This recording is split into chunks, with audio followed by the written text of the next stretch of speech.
defenders lost sight of AC Fresh. Good backdoor cut. Good awareness by LeBron. No, Rob. Plumlee thinks he's Karl Malone tonight. Shoving guys, going and one. Got away with a charge on that one. AC Fresh, fake a pass, make a shot. He hoists it, they're down one. Turnover. I love Alex Caruso. Stick it. Stick it. Lakers up one. That should have been an and one. No. Lakers lead doesn't last long. Here's why, Rob. Jeremy Grant. Scottie Pippen tonight. And one. And one. Where was the contact gap? He gets the foul call. ISO on Plumlee. Just like you draw it up. Went to the rack. They reversed this one, They reversed that one big game. I thought he got him on the shoulder right there, too. I don't know. That was a foul. Lakers didn't get no calls. They didn't get any calls talk bad tonight about the refs because we can't get fined. But you know what? You have those kind of nights. No breaks, you got to play through it. Pistons bench want to travel. Sit down. Grant. This was a Foul on AD. Grant's going to make both free throws. Lakers find themselves down 2 with 26 seconds left. Schroeder. That's what we wanted, big game. AD. Because when you get it to Schroeder, he's the only one that can really break anyone down and make the defense collapse. That's why AD was able to get that dunk. Good breakdown by Schroeder going to the bucket. Grant, before he gets to the Hall of Fame, he's going to beat the Lakers with this shot. And he misses. You're not going to the Hall yet. LeBron turnover. Grant. Unreal. AD or 3. So another situation where Schroeder initiates the offense, drives down, finds AD in the corner. I mean, Grant played him last year in the Western Conference Finals, remember? LeBron gets the ISO. Rob saying, why are they allowing this? In your face, Charlie Murphy. I mean, I agree with Rob. I put that on the coaches. I mean, he was almost 5 of 5 against Plumlee just about every time he ISO'd him. right Buckets. There. Right there, money shot. Possibly the longest highlight in the history of our 9-year network, maybe outside of Game 6 of the NBA Finals last year. That was epic. 135 to 129. The Lakers finally take down the Detroit Pistons this year. They go to 18-6. LeBron with 33, AD with 30, Dennis Schroeder with 22. Let's hear from Frank Vogel. He's speaking with Mike from the media. Hey, Frank, what did you notice after you went up 17 and Detroit started to get their way back into the game and have the momentum shifted as it did all the way through that double OT? Yeah, well, they, give them credit. They kept playing hard. They got hot from beyond the arc. When you're playing with the lead, you have to have extra attention to the three-point line, and we didn't have that. And you have to have extra attention to take care of the basketball because a team that's down is going to increase their pressure. We didn't do either one of those things well enough, and they were able to get back in the game.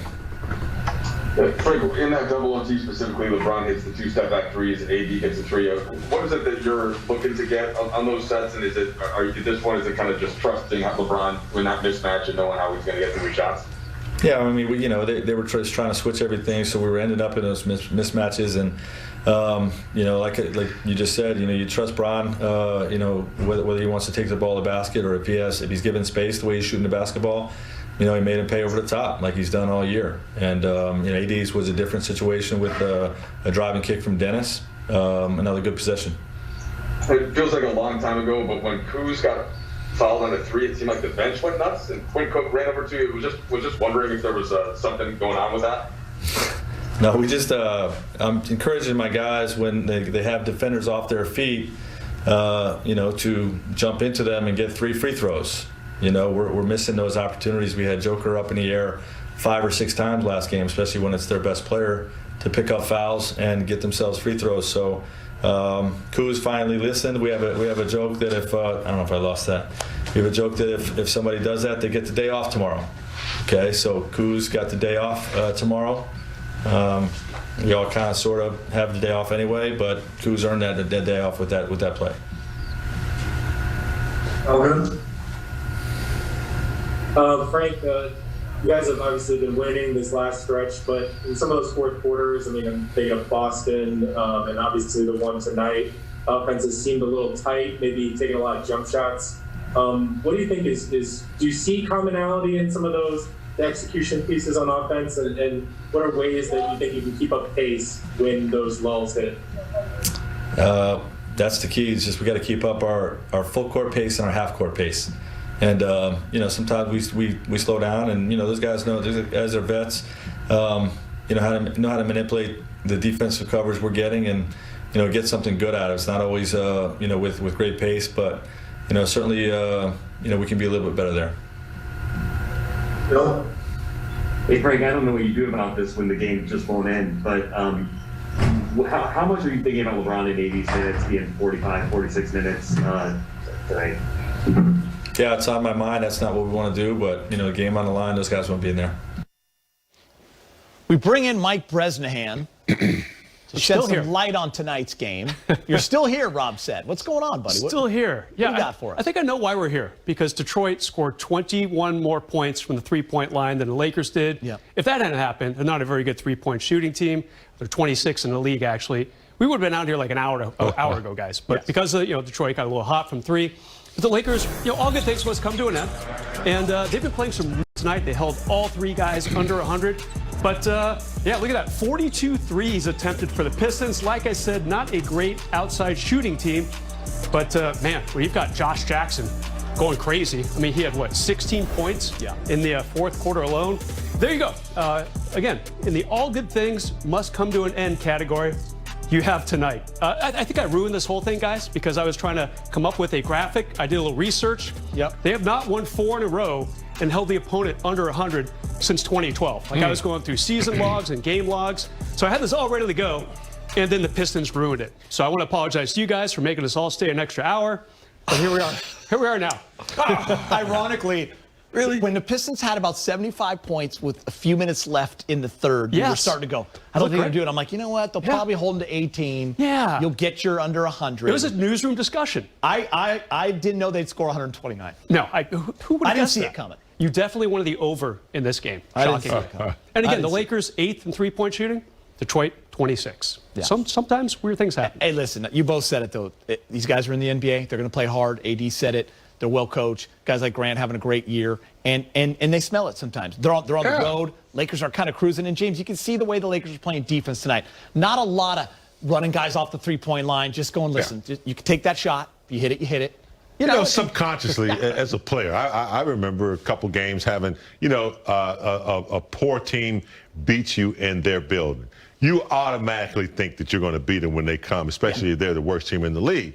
But without Blake Griffin, without Wayne Ellington, man, that's a loosey-goosey game for Detroit. Yep. Brad said they don't shoot the three ball that well, but they were loose. They're on the last game of a road trip. They got nothing to lose. And these guys, Jackson, Grant, they just come out and play like they played on the playground. They weren't afraid to take threes. They were just letting it fly. They didn't have anything to lose. Their shots didn't mean as much. So it's easy for them to come out and showcase their talents, and that's what they did. Rob, the Lakers are the champs. We talk about all the time. Everyone's going to come in, target on your back. You can't have that energy every single night. This game reminded me a little bit of that Warriors game that they lost.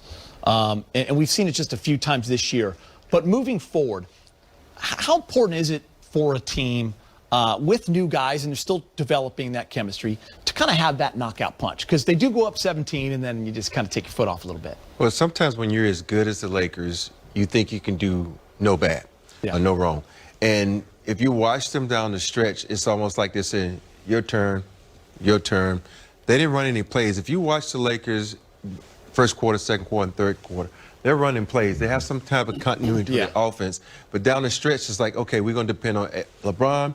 We're going to depend on AD, carry us home. And that kind of makes the offense stagnant, and there's no movement. There guys are sitting around, and guys lose rhythm. Because as a coach, loves stats. He should have looked at his stat sheet and said, yo, Dennis is killing. We're going to Dennis. And LeBron, this is the stats. The stats don't lie.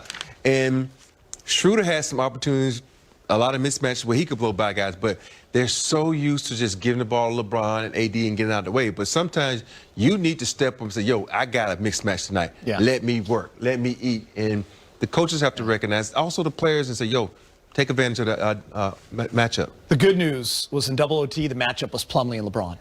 Yeah. Yeah. And LeBron's going to win that Yeah. 100 out of 100 times. No doubt. All right, Lakers are back in action on Monday when they take on the Oklahoma City Thunder.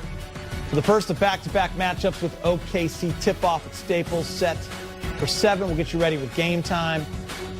For Game Time with Access Sports and Lakers at 6 right here on Spectrum Sports. Much more ahead. Lakers get the win over the Pistons in double OT, 135 to 129, the final score. We'll hear from LeBron James.